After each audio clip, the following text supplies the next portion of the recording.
Querido Aristeu Bertelli, que generosamente aceitou fazer também essa sua reflexão nessa mesa que a gente teria a professora Bader Savaia, que por um problema particular de agenda não pôde estar, e generosamente o Aristeu se dispôs a dar a contribuição dele também pelo lado da psicologia. Vamos lá, Aristeu. Por primeiro, devo uma vez mais saudar todos e todas aqui. Eu agradeço uma vez mais a possibilidade de estar aqui, de dialogar, de conversar, de encontrar colegas, companheiros e companheiras de trabalho. E eu posso falar isso com alguma liberdade, apesar do peso de estar aqui para de alguma maneira tentar suprir o espaço de uma pessoa que sinceramente é impossível suprir. Conseguir ocupar o espaço que a professora Bader e as reflexões que ela traria é simplesmente desumano. Ainda assim, diante desse desafio, e uma vez que os colegas, uma vez que as colegas que organizam essa atividade muito gentilmente solicitaram esta possibilidade, eu aceitei com muita alegria. Alguns pontos que nos ajudam e penso que podem nos ajudar. Como foi colocado, sou psicólogo, estou no momento no exercício da presidência do Conselho Regional de Psicologia de São Paulo, diante do 15º plenário de gestão. No cotidiano, no dia a dia, assim como muitos colegas, somos, enfim, trabalhadores e trabalhadoras. No meu caso, trabalho, como vocês, dentro do sistema de justiça. Enquanto algumas colegas trabalham junto ao judiciário, trabalham junto ao Tribunal de Justiça, eu diuturnamente, como dizem, ganho minha vida, ganho o pão cotidiano, trabalhando na Defensoria Pública do Estado de São Paulo. Defensoria Pública que, como todos conhecem e sabem, apesar de prevista na Constituição de 88, nas terras de São Paulo, as terras bandeirantes, como cotidianamente as pessoas gostam de falar, de um jeito mais castiço, nas terras bandeirantes, e recordando qual foi o papel dos ditos bandeirantes na nossa história. Em terras bandeirantes ela só surgiu em 2006, hoje celebrando, portanto, nesse período, 10 anos de idade. Defensoria bem jovem, muito jovem. Defensoria Pública, que é um destes serviços essenciais à política pública de acesso à justiça dentro do nosso país. Defensoria Pública que não nasceu por obra da bondade, da benesse do governo de turno. Por óbvio não foi isso. Seguramente alguns colegas que aqui estão participaram dos movimentos e dos encontros em prol da instalação da Defensoria Pública no Estado de São Paulo. Seguramente muitos desses colegas participaram das reuniões em que se pensava e se sonhava, porque no final das contas estávamos literalmente criando algo novo. Dentro deste cenário, dentro da ecologia do sistema de justiça, estávamos criando algo novo, em que pese a existência da PAJ, da Procuradoria de Assistência Judiciária, em que pese eu quero crer que já há pelo menos 40 anos, em que pese a existência do convênio com a Ordem dos Advogados do Brasil, a Defensoria Pública ainda seria algo novo, algo inovador. Em algum sentido, de fato, o foi. Em algum sentido. A ideia de trazer a possibilidade de lutar pela justiça, pelo acesso à justiça, no exercício da advocacia, no exercício do direito, de trabalhar com populações que são cotidianamente empobrecidas e expoliadas de seus direitos. Isso era algo que chamava a atenção, era algo inovador. Ainda mais se a gente começa a refletir que a instituição Defensoria Pública não é algo comum no cenário da justiça, no cenário do direito, internacionalmente falando. Poucos países, poucos espaços, poucos sistemas de justiça de fato contam com a ideia de defensoria pública. Se a gente for verificar, isso não é muito comum. Você tem, por óbvio, o poder judiciário, a magistratura, com juízes, desembargadores e desembargadoras, ministros e ministras. Você tem as procuradorias e promotorias, com promotores e promotoras, procuradores e procuradoras. Você tem todo o serviço da defesa por parte de advogados e advogadas. Mas a ideia de defensoria era algo ainda novo. Algumas coisas precisam ser feitas e alguns colegas com certeza já viram, assistiram, presenciaram, tiveram notícias das críticas à nossa jovem Defensoria Pública Estadual. Basta recordar que no seu aniversário de 10 anos, a Defensoria Pública optou por homenagear Geraldo Alckmin, atual governador do estado de São Paulo. E devo dizer que sob seu governo, aquela curva ascendente do encarceramento e as curvas ascendentes dos assassinatos envolvendo agentes de segurança só aumentaram. Então, devo dizer para vocês, sem qualquer medo ou receio de um processo administrativo, enquanto trabalhador deste órgão, e tenho críticas cidadãs a este órgão que eu também lutei, que eu também ajudei a criar. Cobro enquanto cidadão que ajudou a criar este órgão. E devo reiterar, a Defensoria Pública não nasceu pelo benefício, pela bondade, pelo beneplácito de um governo de turno. Se ela nasceu, foi militantemente pela atuação de movimentos coletivos e personalidades militantes, pessoas que dedicam sua vida na luta pelo acesso ao direito de justiça.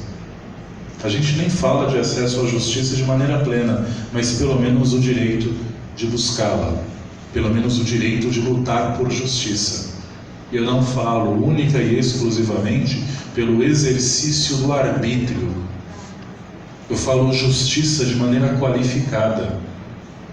Justiça enquanto tradução literal de vida e dignidade. Pois bem, tudo isso para poder falar que, muito humildemente, me coloco aqui como um colega de vocês.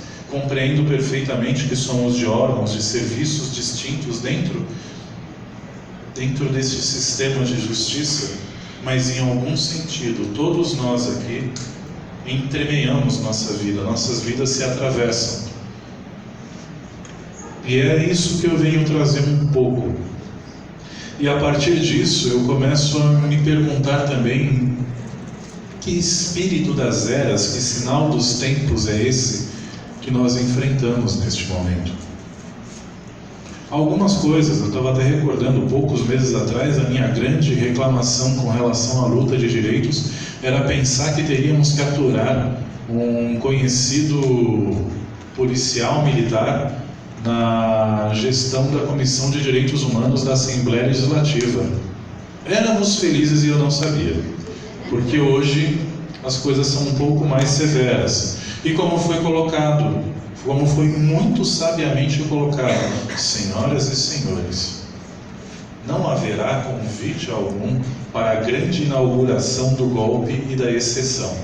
Não haverá, porque isso se faz cotidianamente. E por favor, não confundam isso com os jantares que o governo temerário vai fazendo e convidando aquela sua camarilha para tentar convencer aquela camarilha, aquele grupinho de poucos, mesmo que sejam algumas centenas, mas essas algumas centenas nunca podem se equivaler às centenas de milhares de brasileiros e brasileiras. E não apenas brasileiros e brasileiras, mas as centenas de milhares de seres humanos que habitam estas terras. Porque uma coisa a gente deve considerar, uma coisa ainda devemos considerar: na construção dos direitos, daqueles poucos, mais preciosos direitos que conseguimos construir nessa nação, uma das coisas que nunca foi exigido era mostrar literalmente uma prova de que brasileiro você é.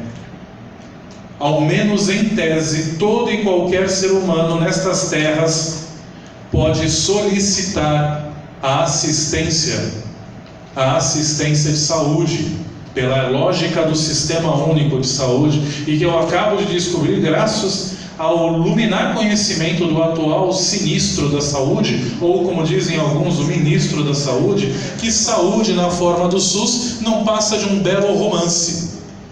Porque no fim das contas alguém tem que pagar as contas, e lógico que não dá para garantir o direito à saúde.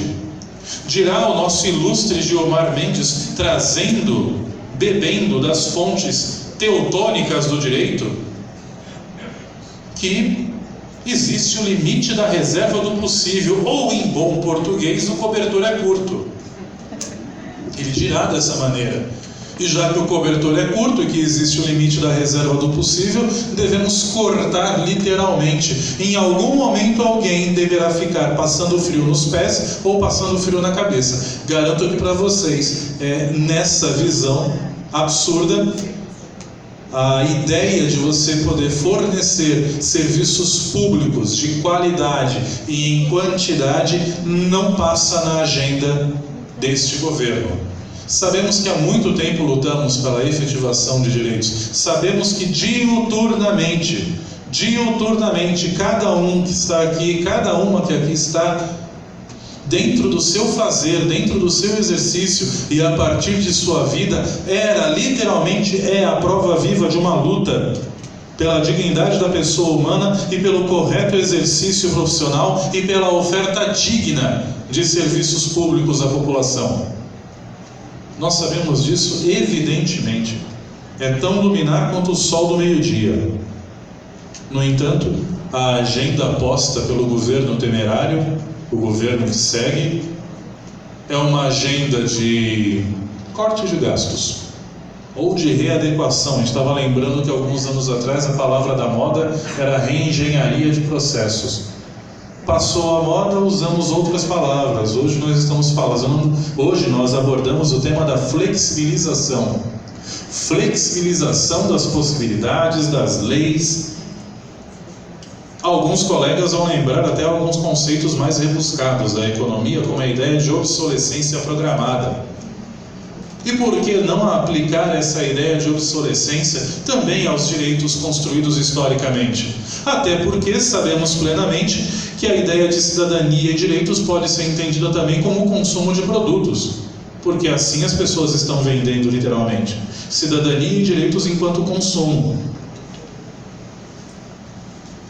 E temos esses aspectos colocados na ordem do dia. Uma maldita PEC, a proposta de emenda constitucional 241, que quando vai de uma casa para outra conseguiu tranquilamente, depois de um bom jantar, sair da casa dos deputados e deputadas em nosso Congresso, e agora está na Casa do Senado. E lá na Casa do Senado foi malditamente rebatizada como PEC 55, PEC 55. E a PEC 55 está aí para provar que nesse mundo nada é tão ruim que não possa piorar um pouco mais. Porque a ideia de você restringir a possibilidade de crescimento de direitos por 20 anos. É óbvio, eu não estou falando aqui que vamos restringir os salários das deidades que habitam e controlam essa nação. E eu não falo apenas daqueles que ocupam os cargos de comando dentro do Executivo, Legislativo e Judiciário. Estou falando daqueles que de fato comandam essa nação. Ou, como diria o nosso digníssimo Raimundo Faoro, os donos do poder. Os donos do poder persistirão e seguirão. Seguirão muito bem, obrigado. Seguirão lucrando com a miséria e com a desgraça humana. E aonde for possível extrair vida, eles vão extrair e converter vida em dinheiro, em lucro. Assim o foi em várias situações. nós sabemos tranquilamente que hoje uma das pautas mais interessantes é a possibilidade de você conseguir extrair de políticas públicas lucro. Daí que você tem a privatização, às vezes sutil, às vezes não tão sutil, dos serviços de saúde, do direito à saúde. Em algum sentido, a privatização do direito de acesso à justiça, quando eu falo, por exemplo, e aqui eu preciso fazer uma crítica também, quando você tem dentro do sistema de justiça o serviço de defensoria pública, no entanto você ainda sustenta um convênio com a Ordem dos Advogados do Brasil que coloca de um lado menos de 1.000 defensores e defensoras públicas e no outro lado mais de 40.000 advogados conveniados. Sem dúvida alguma, nós temos colegas advogados e advogadas militantes, mas a gente precisa dar um salto, e precisamos dar um salto de verdade no acesso à justiça e na possibilidade de que esse direito de fato se efetive. E não dá para você sustentar ainda um convênio que leva tanto dinheiro de uma política pública. Conhecemos tranquilamente outras formas de privatização, como é a forma de privatização das políticas públicas de drogas, no que diz respeito às comunidades terapêuticas. E comunidades terapêuticas, senhoras e senhores, nada mais é do que a reedição do velho manicômio, da maldita instituição total manicomial. E se alguém aqui pretende, de alguma maneira, com um pouco dinheiro, com a pouca prata que amealhou até agora, pretende multiplicar isso, está aí a coisa que vai dar lucro. Abram uma comunidade terapêutica, porque abrindo uma comunidade terapêutica, com pouquíssimo investimento e muita laborterapia, vocês vão conseguir lucrar. Porque você não precisa ter um projeto terapêutico singular, individualizado. Basta você jogar tudo na conta dos 12 passos de Alcoólicos Anônimos, Narcóticos Anônimos e colocar também todo o custo, todo o gasto de manutenção daquele espaço na conta da laborterapia, porque quem está ali internado, internada, vai ter que fazer toda a manutenção daquele espaço. Portanto, vai aí a dica nesses tempos de capitalismo sempre mais selvagem. Alugue um sítio, jogue meia dúzia de biliches lá dentro e abra as portas, porque as pessoas virão. Tá aí o programa Recomeço para não deixar a gente falar ou mentir sozinho. Basta recordar que cada centavo que vai para uma comunidade terapêutica na verdadeira bolsa crack, cada centavo que vai para o programa Recomeço para custear a comunidade terapêutica, para custear leito em hospital particular, para custear essa forma de saúde privatizada, é o dinheiro que é roubado da política pública, é o dinheiro que falta para a rede de atenção psicossocial, que muitas vezes fica aí aos escombros, apenas resumida nos poucos CAPs, apenas resumida nos pouquíssimos centros de atenção psicossocial. Porque é isso, precarização das políticas públicas. Isso está na ordem do dia, não apenas por conta da maldita PEC 55, mas há um bom tempo isso vem acontecendo. E uma vez mais, como foi colocado aqui nesta mesa, isso não começou ontem, isso não começou com o governo Temer, com o governo temerário, isso já vem há um bom tempo. Essa agenda que vai transformando política pública em possibilidade de arrancar dinheiro e transformar no outro lado dessa máquina, no outro lado desse maquinário maldito, em grana para um pequeno circuito de empresários, esta forma está aí há muito tempo. E pouco importa que você verifique as cores do partido nos governos, sejam federal, estadual ou municipal. Do verde, vermelho e azul, em todas as cores, em todos os governos, essa agenda vai se colocando. O que muda é que se essa agenda consegue se colocar de maneira mais violenta e rápida ou de maneira um pouco mais segura, retraída. Mas é certo que essa agenda se coloca. E podemos falar de outras tantas. Tem aí alguns municípios que agora estão mandando embora toda a nata dos processos de criação, de reflexão de sistemas de educação e simplesmente comprando os enlatados das grandes marcas, das grandes empresas que transformam também a educação em forma de lucro. os tantos sistemas que vocês conhecem por aí. A gente nem precisa citar aqui, seja no ensino fundamental, seja no ensino médio ou no ensino superior. Basta falar que a gente consegue lembrar rapidamente de pelo menos 5 grandes empresas, 5 grandes conglomerados da educação nacional e mundial, que está por aí dominando. Quantas universidades e faculdades que tiveram aí a facilidade de se abrir. A gente falava até antigamente, nos anos 90, nas faculdades de esquina, nas faculdades boca de porco, que abriu-se facilmente. Era muito fácil você abrir um centro universitário, até porque Paulo Renato, de saudosa memória, facilitou muito a ideia de você poder abrir universidades a qualquer custo. E também devemos considerar e fazer uma crítica. O ProUni, se de alguma maneira abriu as portas para que a gente tivesse cada vez mais formação, cada vez mais acesso ao direito de educação no ensino superior, por outro lado não qualificou esse ensino superior. E o que você tem, na verdade, é uma legião de pessoas se formando rapidamente e até com alguma facilidade. No entanto, qual é a qualidade que é verificada nesses cursos? E ao invés de investir uma vez mais na política pública, na abertura cada vez maior e cada vez mais fácil de universidades e escolas públicas, se investiu em universidades particulares. Devo fazer justiça que no último arco, nos últimos governos, e devo fazer justiça ao governo Dilma e ao governo Lula, certamente foram os governos que mais abriram universidades públicas e escolas públicas, escolas profissionais e técnicas.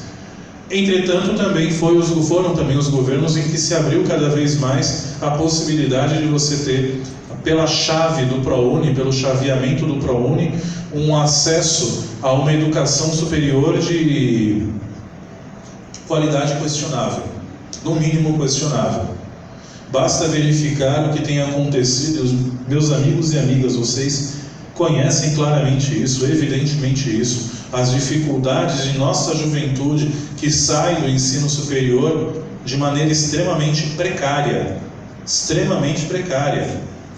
E eu não estou aqui de maneira alguma, por favor, não traduzam isso como crítica pessoal e particular a estudantes. Existe um sistema maldito que literalmente se especializou em formar de qualquer maneira essa parcela significativa da nossa população. Mas, como no capitalismo, a gente precisa entender que a vida humana é que nem boi, aproveita-se tudo, só não se aproveita literalmente o mugido. A gente vai verificar que, inclusive, dentro do sistema prisional, as pessoas tentam arrancar algum tipo de lucro. A gente sabe, claro e evidentemente, das tantas organizações sociais e cooperativas que lucram com o fornecimento de serviços variados, sobremaneira os serviços de fornecimento de alimentação. Qualquer um de nós aqui que já teve a alegria de estar dentro de um medieval espaço carcerário, espaço penitenciário, prisional, sabe da qualidade da comida que chega lá dentro, em que pese a quantidade de dinheiro que é investida. E além disso, vamos falar outras coisas. Vem por aí os ventos de Minas Gerais, que cada vez mais lutam pela privatização do sistema penitenciário, via parcerias público-privadas. E assim vai. O ser humano preso e encarcerado também gerará lucro. Chegará o dia em que tranquilamente e sem qualquer vergonha a gente vai fazer exatamente aquilo que constava no livro admirável Mundo Novo. A gente vai transformaremos nossos mortos também em possibilidade de lucro, transformando eles minimamente em adubo. Ou seja, o ser humano vai se transformar em forma de lucro de qualquer maneira. Todas as formas de se extrair lucro vão ser conseguidas do ser humano, seja na educação, nascimento, no fornecimento de políticas públicas, seja no encarceramento e, por que não dizer, na morte. O ser humano será sempre fonte de lucro. Estamos aqui já alcançando perto de 25 minutos e eu estou listando uma série de coisas e me preocupa, porque a impressão que me dá é que eu estou elencando aqui um muro de lamentações. E nós temos algumas coisas de fato por recordar, mas temos muitas coisas que precisam ser atentadas para que a gente não comece a falar e viver tal qual Poliana, que sempre viu alguma coisa boa e bonita na história. Nem sempre a gente tem isso. O próprio TJ, onde muitos dos meus colegas aqui trabalham, é o mesmo TJ que há pouquíssimo tempo absolveu vários dos policiais militares envolvidos no massacre do Carandiru. Deste ponto eu devo lamentar um aspecto, e não é apenas a questão da absolvição, da maneira como foi feita, mas também o fato de que essa absolvição, ela literalmente ela lacra, ela sela a ideia de que não vão responsabilizar aqueles que realmente são culpados. Em momento algum, o nome de Antônio Fleury Filho foi levantado. Antônio Fleury Filho era o governador de então. E o nome dele sequer passou pelos lábios daqueles que ali estavam. As famílias recordam perfeitamente, mas aqueles que julgaram duvido que recordaram deste nome.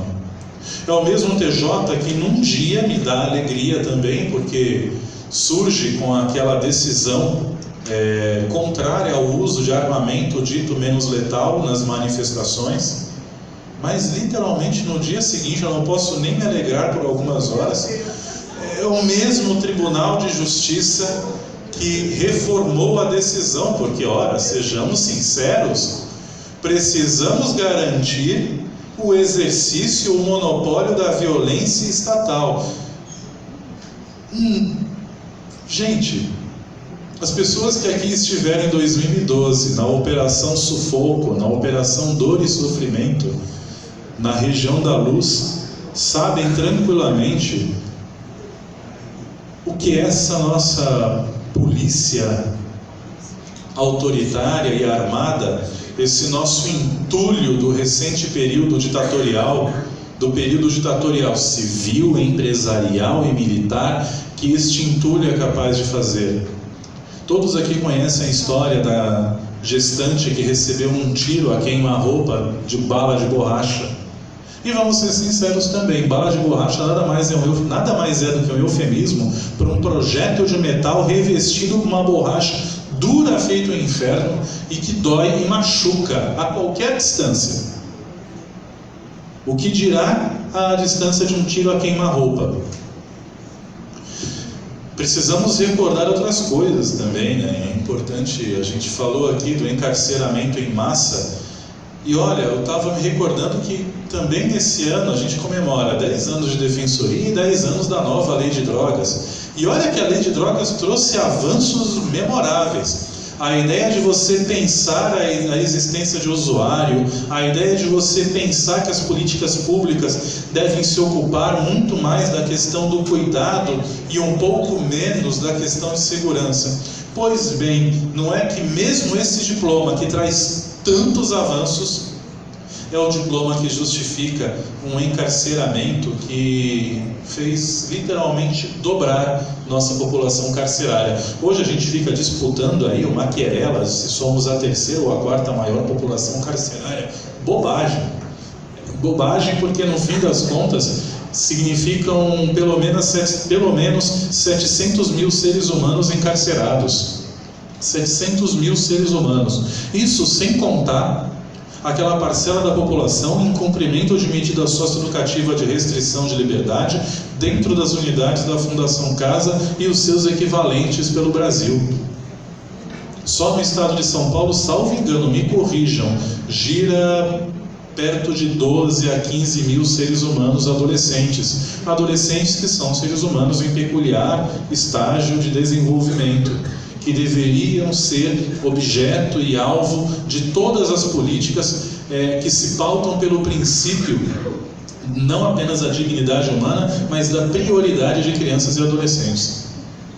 Pois bem, temos aí o nosso sistema carcerário. Eu tomo a liberdade de dizer o sistema carcerário de adultos e o sistema carcerário de adolescentes. É um sistema carcerário abarrotado de pessoas que foram presas por conta da acusação ou por algum tipo de envolvimento no tráfico.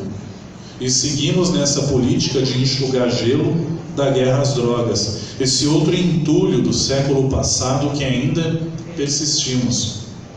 E basta lembrar que o grande programa de política de drogas na nossa nação sustenta o nome beligerante de crack é possível vencer.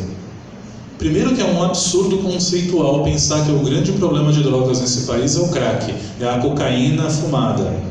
Desculpa, tem outras substâncias que me preocupam mais. Uma delas é o álcool. O álcool, se é para colocar uma lista de preocupações em substâncias psicoativas, por conta dos agravos pessoais e coletivos, o que mais me preocupa certamente é o álcool. O crack não está nem entre as 10 mais da minha preocupação. E outra coisa que sustenta ainda a ideia de que precisamos vencer uma substância. Senhoras e senhores, a gente não faz guerra contra a substância, a gente faz guerra contra pessoas. E essas pessoas estão lotando o nosso sistema carcerário, essas pessoas estão lotando as covas do cemitério São Luís, do cemitério Jardim Lídia e de tantos cemitérios que se espalham por esse país, sejam cemitérios oficiais ou cemitérios de desova. São essas pessoas que estão lotando. E como diria o poeta, nisso tudo, nessa listagem absurda de retrocessos dentro da nossa democracia, dentro da nossa frágil democracia, nisto tudo, o marcador social, o marcador de relevo, de estigma, de supressão e de opressão aponta que a carne mais barata do mercado é a carne negra. A carne mais barata neste mercado é a carne da população jovem, negra, periférica. Essa é a carne, essa é a parcela da população que tem lotado os pátios manicomiais. E a gente vai lembrar sabiamente de Sorocaba. Sorocaba está aí, para não me deixar mentir, persistindo como um dos maiores parques manicomiais de nossa nação. É essa parcela da população que lota o sistema carcerário, que lota o sistema socioeducativo de restrição de liberdade e que vai se avolumando em outras tantas situações de exclusão. Devemos fazer todos os recortes necessários para entendermos isso. E como foi bem colocado, nada disso em absoluto é fruto do agora. Nada disso em absoluto é fruto de um de repente, ou de uma maldita noite em que, num frenesi sem igual, uma volúpia absurda, deputados e deputadas foram dizer o seu sim à deposição de um governo. Ou dos senadores que, posando com toda a pompa e circunstância, também fizeram este julgamento. Não foi. Isso historicamente se construiu. Historicamente. Trago então essas reflexões aqui. Duvido uma vez mais que eu consiga substituir as reflexões que a professora Bader faria junto dos meus colegas e das minhas colegas. Duvido. Mas é importante discutir isso.